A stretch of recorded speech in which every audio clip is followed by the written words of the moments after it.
Am I wrong for deleting my work on a project when I was forced to give my part to someone else? This turned into a mess really quickly. I'm in high school, obviously online right now, and last week we got assigned a group project. It's basically a website, and each page is supposed to be on a different subject. Some pages have much more work than others. One page has 3 sections, another has 2, etc. My group had 4 members, so we all agreed to split it up, and everyone would do a page. We were also supposed to do a video. We were assigned it on Tuesday, and our next class after that was on Thursday. I was doing page 3, and had made some pretty good progress, setting up the page and some sub-pages, adding links, and some content. It's worth noting that this took a while, since my page has 3 sections and the most work nobody else had really started their sections, since we have a few weeks. Basically we start on Thursday, get put into our breakout rooms, and start talking about the project and what everyone's doing. I say I'm doing page 3, and she goes, "What? No, I'm doing page 3. You're doing the video." She had never brought this up before on Tuesday, when everyone was making the pages for their section on the site. She didn't make the page for section 3. In fact, she didn't even do anything. She made the website and then ghosted us for the rest of class, with her camera aimed up towards the ceiling, so we couldn't see her face, and not responding to any questions. I told her she should do the video, since I'd already made progress on page 3 and she refused. She was making a huge fuss over it, threatening to email the teacher, lol, and my other group members eventually sent me a private message to tell me to just let her have it and do the video instead. Okay, I thought, and went off mute to tell her she could do it. She immediately changed her tune and perked up. Then I went onto the website and deleted my page completely because duck her, she could set up her own page and do her own damn work. This is on Google Sites, so it's not a huge thing and takes 3 clicks. But she started yelling at me, and I basically told her to shut the hell up, and she could do her own work like the rest of us. Class ended at that point, thank God, so I didn't have to listen to her anymore. And it's an individual grade, so it doesn't really affect me. Now she's witching about it to anyone who will listen, and I'm wondering if I made a mistake and should have just let her have it. Am I wrong for kicking my mother out because she kept getting irritated with my job? I'm a nanny, but the parents bring the kids to my house because they work from home and can't tend to the kids and work. The kids are 2, 3, and 6. The 6-year-old has been doing virtual learning since March. The kids are typically with me from 7:30 am to 5 pm. This summer, my mother moved in for the indefinite future for various reasons. And this was kind of always the plan as she got older. The only issue is, our guest room is on the 1st floor, right near our kitchen and living room, which doubles as a playroom. My husband's office is also on this floor, which is where the 6-year-old does her class walk. I told my mom this, and she claimed it'd be fine. Well, it's been a month and a half since she moved in, and things haven't gone well. The kids come in, they play, and my mom is typically up by then. But she hates lots of noise. The kids aren't being wild, just kids. Especially since the younger 2 are toddlers. I gave the older one headphones for her Zoom classroom, but she still talks pretty animatedly from her office. My mother is always complaining how loud she or the boys are. I take them outside for some of the day, but it's not possible to be out there. The parents also want minimal screen time, so I can't just stick them around the TV. Plus, the toddlers wouldn't last long anyway, and the 6-year-old needs to be focused on school. I tried to tell my mom all of this, but she seems to forget what it's like to have young kids. Things came to a head on Friday. 6-year-old had a half day, so she was done by 12. All 3 kids were playing in the den and the weather wasn't the best, so we were stuck inside. They were all playing with some dinosaurs and roaring. My mom came out and told me, "Can you get them to shut up?" I said, They're just being kids, but I did try to tell them to turn the volume down. Then 15 minutes later, my mom comes storming out of her room, face red, saying they needed to go home. I said that this was my job and I warned her about this.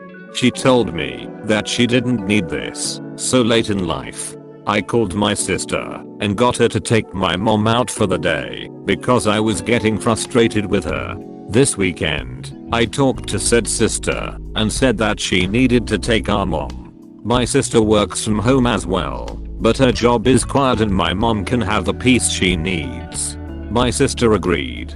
When we told my mom, she was mad because my sister lives about 30 minutes away and she doesn't want to live there since she can't live on her own. Medical reasons. I gave her 3 choices. She stays with me, but loses the attitude. She moves in with my sister, or we use her social security to put her in a retirement home. She got even more pissed and finally agreed to move in with my sister. I've gotten nothing but guilt from my mother, my brother, who lives too far to take care of her, and other family members. I feel like I made the right choice, but everyone says I should just get a new job and just take care of my mom, because family comes first. Am I being a butthole? Am I wrong for going to my friend's wedding, even though her mum and dad, who is the father of my child, will be there? When I was 19, I met a guy in his 40s at university. He told me he was married and had 3 kids, but his wife was dead, so he wanted to keep a secret until the kids were ready to hear about us. When we'd been together for 18 months, I found out I was pregnant. He freaked out and admitted his wife was not actually dead. Needless to say, we broke up. Then began a custody battle.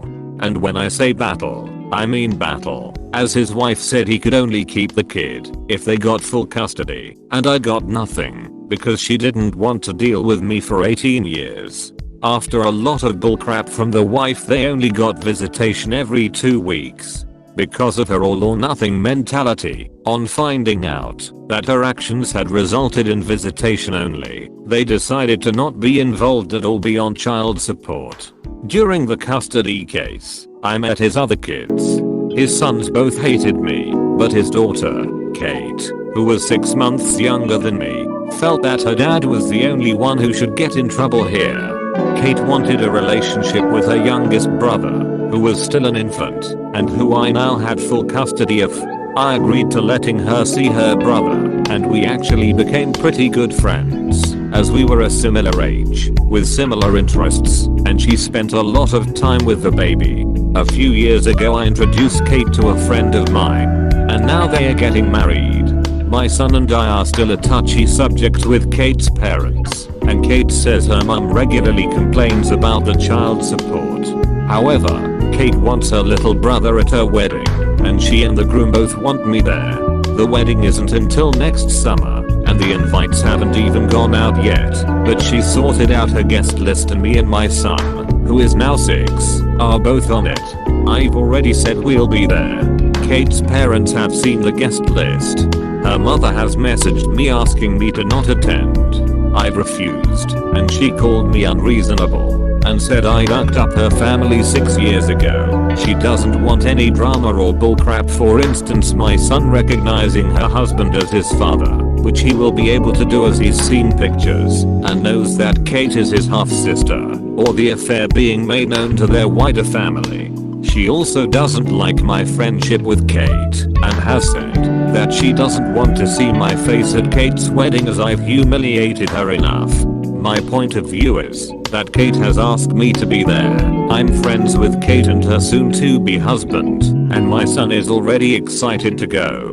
Plus it's not like I'm going to take the microphone and go attention. My 6-year-old is the bastard child of the bride's father. Cheers to the bride and groom. Plus, I don't have a problem with them being there, despite the stunts the wife pulled when we were sorting custody. So if they're the ones putting their foot down, I feel they should be the ones to not go. I talked to my roommate about it, and the roommate said that, while she's a witch, I did duck her husband, and I'd be bringing his child to the wedding. Am I wrong for still wanting to go despite Kate's mother telling me not to? Am I wrong for telling my daughter and ex-son-in-law that I don't want custody of their daughter either? My daughter and my ex-son-in-law had a 4-year-long divorce for a marriage that lasted barely a year.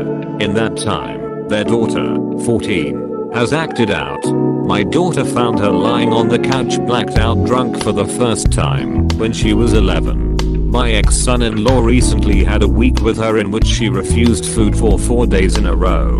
I haven't had a much better time with my granddaughter either. Once I drove her to a birthday party and she ended up pulling a 24-hour disappearing act until finally a friend admitted she was with him. And the worst part is that many of the daughter's problems weren't reported by either side because both my daughter and ex-son-in-law feared that the other parent would lose all custody and they'd have to deal with her full time. Now my daughter and son-in-law are at their breaking point. They both are arguing that they don't want custody and that the daughter is the other's responsibility. They have both gone as far to threaten to get themselves arrested so that they'd lose custody. My daughter even said that she was contemplating purposefully driving drunk and getting pulled over with her daughter in the front seat so she lose custody. They finally turned to me and begged that I take her in. My ex-son-in-law stood outside my house yesterday in the pouring rain for a full hour begging me to take my granddaughter in until he finally went home. I finally emailed the both of them and said that I was 1 year away from turning 60 and had already planned my life in a way that doesn't involve a child. I ended it by saying that if they both wanted their child to be living anywhere besides their homes, then it would be in a foster care facility. Am I wrong? My daughter and her ex were teen parents, but honestly this is such a mess and their daughter is such a mess that I don't feel it's fair to make me deal with the destruction they caused. Am I wrong for not wanting to sell my Hyundai to pay for the wedding? First of all, I'd like to mention I, 30 male, drive 2 hours every day for work. I've been looking for a job with my degree for a long time and there were no job opportunity available in my area. The nearest company is 2 hours away and I cannot move because of my house mortgage. My fiancée of 1 year has been rushing me for a wedding saying she's waited longer than any of her friends did. She asked if I could ask my parents to pay, but my parents are already struggling with my sister's cancer and they've been spending money on chemo. They don't have insurance and no one is willing to help. It's really messed up here. I told my fiancée that I'm starting to save money to be able to afford the wedding expenses and she didn't accept, saying that I sneaked my money behind her back to help my parents pay for my sister's treatment. I told her that I can't turn down my parents who are struggling and have no one who can support, not to mention paying her for things like presents / clothes / dinners etc. Last week, she received a wedding invitation from her best friend and she came to see me looking so upset, telling me that her friend is getting married before her and she hated that. She said that her best friend apparently got herself a reliable fiancé unlike me, and she said she got sick of people asking her when she'll get married. I told her to tell them off, it wasn't their business, but she told me that I needed to do something. She told me to stop answering calls from my dad so he won't take money from me, and that I needed to sell my $17,000 Hyundai Accent to pay for the wedding. She even said that we needed to get married before the end of 2020. I argued with her about her unreasonable request and how I'm going to lose my job if I sell my car and end up unemployed. After looking for so long, that's not a way to get married. She refused to drop it, called and texted to convince me that if we don't get married before the end of 2020 then there will not be a wedding at all. Friday, I came across an ad online and saw my car for sale with pictures. When I confronted her, she said she was handling it and was going to tell me soon as she found a buyer. I got mad at her and I haven't seen her ever since. She's crying saying that I'm picking a car over her, and that she was trying to make this work for us. Edit. I took a screenshot of the ad on Facebook, so she won't deny it. I'm in the Middle East. You can see the screenshot on my Reddit profile. It has been posted for 5 days. Did you like this video? If so, consider subscribing to RedditReadIt. We upload new videos and updates every day.